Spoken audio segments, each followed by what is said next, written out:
नमस्कार दोस्तों आज वास्तुशास्त्र में हम बात करेंगे कि आप जब भी नया घर लेने जाते हैं, नए घर का कभी भी प्लान करते हैं लेने का, तो आप इंटीरियर तो आप उस घर का देख लेते हैं कि इंटीरियर कैसा है, वास्तु के हिसाब से आपके लिए कैसा रहेगा मकान जो आप नया ले रहे हैं। नॉर्थ ईस्ट में क्या बना हुआ है, साउथ वेस्ट में कहाँ है, मास्टर बेडरूम कहाँ बना हुआ है, किचन कहाँ बनी हुई है, बच्चों के कमरे, ये सब चीज़ें तो हम चेक कर लेते हैं। बट क्या आपने कभी ध्यान दिया है कि आपके घर के आसपास जो चीज़ें हैं, क्या वो आपके घर के लिए पॉजिटिव है, क्या वो नेगेटिव है, क्या चीज़ आपके घर के पास होनी चाहिए, क्या चीज़ आपके घर के पास नहीं होनी चाहिए। क्या आपने कभी इन चीज़ों का ध्यान किया है दोस्तों? आज हम इसी विषय में चर्चा करेंगे दोस्तों। इसमें सबसे पहली चीज़ आती है कि आपके घर के आसपास कोई स्कूल बना हुआ है। बहुत बार घर से लगते हुए स्कूल बने होते हैं दोस्तों, या घर के 100, 150, 200 मीटर पे स्कूल होता है, या कोई मंदिर बना होता है दोस्तों। ये जो पब्लिक गैदरिंग जहाँ पे भी होती है, जहाँ पब्लिक इकट्ठी होती है, घर कभी भी उसके आसपास नहीं होना चाहिए।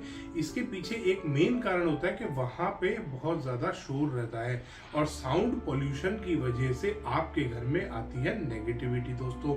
बहुत बार कम्युनिटी सेंटर्स होते हैं, कोई बैंकेट हॉल बन रहे होते हैं, कोई रेस्टोरेंट्स होते हैं, या मार्केट होती है। मार्केट से बिल्कुल लगते हुए जो मकान होते हैं दोस्तों, देखिएगा वो 90% लोग वो वहाँ पे बीमार रहते हैं, क्योंकि उनके घर में साउंड पोल्यूशन इतना ज्यादा आ रहा होता है दोस्तों। ये होती है घर के आसपास वाली चीजें। कभी भी किसी पब्लिक सर्विसेज वाला जो एरिया होता है उसके आसपास आपका घर नहीं होना चाहिए। बहुत बार गवर्नमेंट ऑफिसेज होते हैं घर के आसपास हमारे, वहां पे भी चहल पहल बनी रहती है दोस्तों लोगों की। इसीलिए हमें ऐसी जगह पे घर अवॉइड करना चाहिए लेना। पुलिस स्टेशन के आसपास हमें घर नहीं लेना चाहिए, क्योंकि वहां पे भी हर टाइम कोई ना कोई आना जाना लोगों का लगा रहता है, शोर शराबा मस्त रहता है दोस्तों। इसीलिए कहते हैं कभी भी किसी स्कूल के आसपास, किसी बैंकेट हॉल के आसपास, किसी धर्म स्थल के आसपास और किसी पुलिस स्टेशन के आसपास ऐसी जगह पे घर नहीं लेना चाहिए। किसी मार्केट के आसपास, क्योंकि वहां पे साउंड की दिक्कत हमेशा आपको रहेगी। दूसरी चीज आती है दोस्तों, अब आते घर के थोड़ा सा अंदर, पूरा घर के अंदर नहीं घुसेंगे, घर के आसपास अब देखेंगे अपने घर की बाउंड्री वॉल के अंदर हमें क्या क्या मिल रहा है। बाउंड्री वॉल के अंदर आपको चेक करना है दोस्तों कि आपका ऊंचा कहाँ पे है, स्लोप ऑफ लैंड कहाँ है। बहुत बार ऐसा होता है हमारा नॉर्थ या ईस्ट फेसिंग होता है और अंदर घुसते ही बिल्कुल पक्का हमारे को कोर्टयार्ड मिलता है।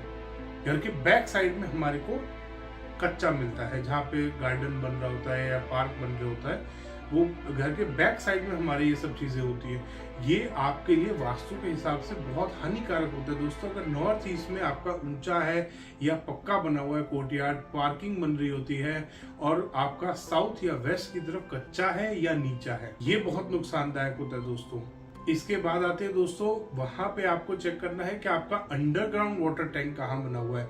अगर आपका कंपाउंड वॉल आपको मिल रही है, आप एक इंडिपेंडेंट हाउस ले रहे हैं, तो आपको अपने घर में अंडरग्राउंड वाटर टैंक चेक करना पड़ेगा कि आपके घर में अंडरग्राउंड वाटर टैंक कहाँ आ रहा है, क्योंकि ये भी आपके घर में नॉर्थ के सेंटर से ईस्ट के सेंटर के बीच में आना चाहिए, नॉर्थ से नॉर्थ ईस्ट के बीच में या नॉर्थ ईस्ट से ईस्ट के बीच में। इस एरिया में आपका अंडरग्राउंड वाटर टैंक आना चाहिए दोस्तों। सेकंड चीज जो आपको चेक करनी है, अंडरग्राउंड वाटर टैंक के साथ साथ सेप्टिक टैंक दोस्तों। बहुत बार घरों में सेप्टिक टैंक बन रहे होते हैं या मेन होल बन रहा होता है, वो गवर्नमेंट के मेन उसमें लाइन में जुड़ रहा होता है, बट आपके घर में एक मेन होल आ रहा होता है। वो आपके घर में कहाँ बना हुआ है, कहीं वो किसी गलत दिशा में तो नहीं बना हुआ कि वो आते ही आपको नुकसान दे, क्योंकि आपने अपने घर का अंदर का तो दिखा दिया वास्तु वाले को, बट जो बाहर बना हुआ है उसका क्या, वो आपको बहुत ज्यादा नुकसान दे सकता है दोस्तों। वो पहले दिन से आपको नुकसान देगा। तो आपका जो सेप्टिक टैंक बनेगा वो आपको बनाना है नॉर्थ वेस्ट कॉर्नर में, वायव्य कोण में आपके घर का सेप्टिक टैंक आना चाहिए दोस्तों, अन्यथा ये भी नुकसानदायक होता है। अगर ये नॉर्थ वेस्ट के अलावा कहीं पे भी आ रहा है दोस्तों, तो आपको इसकी रेमेडी करनी चाहिए या ये सेप्टिक टैंक को शिफ्ट करना चाहिए नॉर्थ वेस्ट डायरेक्शन में। इसके अलावा दोस्तों लास्ट चीज आपको देखनी है, अपने घर के बाहर का जो एक्सटीरियर है उसका पेंट और पॉलिश कैसा हुआ है दोस्तों। कभी भी वो एंटी वास्तु नहीं होना चाहिए दोस्तों। अगर वो एंटी वास्तु बन रहा है किसी भी कारणवश, तो आपको उसे उसी टाइम जैसे ही आप मकान ले लेंगे आपको उसको रेनोवेट कराना पड़ेगा दोस्तों। तो दोस्तों अगली बार जब आप भी घर लेने जाएं तो ध्यान करें दोस्तों इन वास्तु के नियमों का, अन्यथा आपको बहुत ही ज्यादा नुकसान उठाना पड़ सकता है ना चाहते हुए दोस्तों। धन्यवाद दोस्तों। वीडियो पसंद आया तो इसको लाइक करें, शेयर करें और चैनल को सब्सक्राइब करना ना भूलें।